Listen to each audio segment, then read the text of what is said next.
So the article I read was Empowerment of Citizens in a Multicultural Society.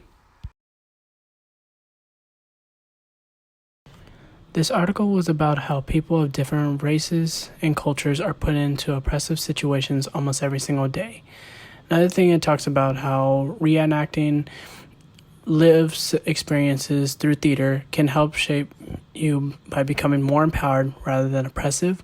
And the last thing it talks about is dealing/reflecting on harsh realities for future reference based on others' inputs or judgments and other suggestions. Now, there are 7 phases within the Solidarity Forum Theater that Songe-Muller refers to, starting with contact and contract. This is when the scheduling is best suited for the actors, known as the immigrants from different countries. The second is the knowledge about Solidarity Forum Theater, which is when the directors, which are the Norwegian drama students, learn about the different aspects of the theater. The third is the mutual knowledge about each group. This is when both groups learn about one another.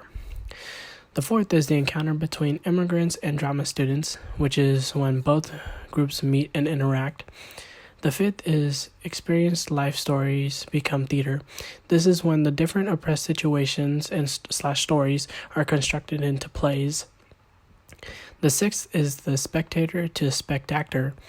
This is when the spectators take part in the plays as they were mentioned, observe the scenario and list out who was being oppressed and recommend what the person could have done instead. The last is experience, acknowledgement, and reflection, which is when the cast members reflect on what they got out of taking part in the Solidarity Forum Theater.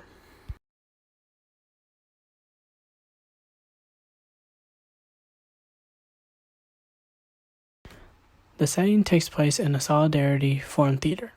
With that, the cast of this theater includes the directors, which are Norwegian drama students, the actors, which are immigrants from Asia, Europe, etc., both groups in which have different oppressed experiences, the Joker, who are basically narrators or coaches during the plays, and lastly, the spectators. But they can be called the spectators, as their roles are to participate by stopping the play and list out what was the scenario, how they could have responded without being oppressive, and how they can base these scenarios in real-life situations. To further your understanding of what Solidarity Forum Theater is, here's a quote. According to Songe-Muller, Solidarity Forum Theater opens up to a kind of communication where the participants learn to recognize each other through the aesthetics, methods, and forms of expression of the theater. Basically, this means how a person with oppressed experiences can use different ways to feel more empowered rather than oppressed.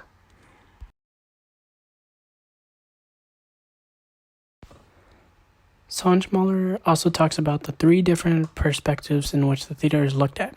The first is the stop.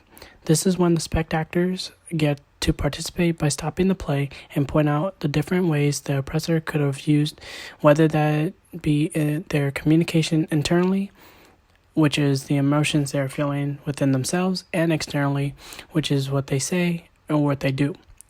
Next is the life story, which is the lived experiences that are taken and reenacted into play format. The last one is the attitude change, which is the realization of the person with the lived experiences and how they can view/act upon future oppressed situations from a different standpoint. During the Solidarity Forum Theater, there were 3 plays that were shown. One, which was In the Store, which was a customer who was mistreated as they were basically refused to shop and try on. The second, which was The Religious Pleas, which was about a girl who was heading to her school and was pulled over because her hair was sticking out of her hijab, which led to her being expelled. And the last one was On the Bus, which is about the bus driver acting harshly to a kid who forgot their bus pass. The whole point of these plays was to show how the oppressors can take a different approach during oppressed situations based on the help of the spectators. According to Sanj Muller, alternative reactions to oppression were discussed and tested out and gave rise to a change in attitudes. This triggered both joy and hope that problems can be solved and situations and persons can change.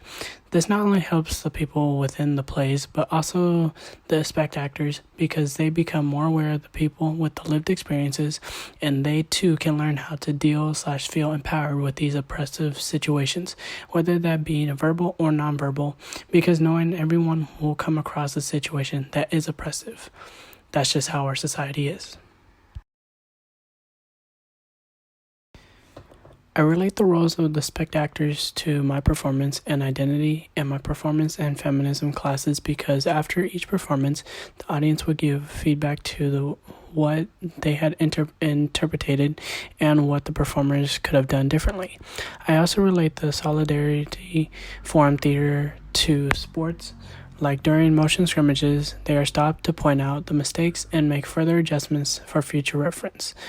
The bottom line is that what I learned is that rather than being oppressive, embrace them through empowerment in different ways. We already see this today, sorta, through art, dance, music, rallies, theater, etc.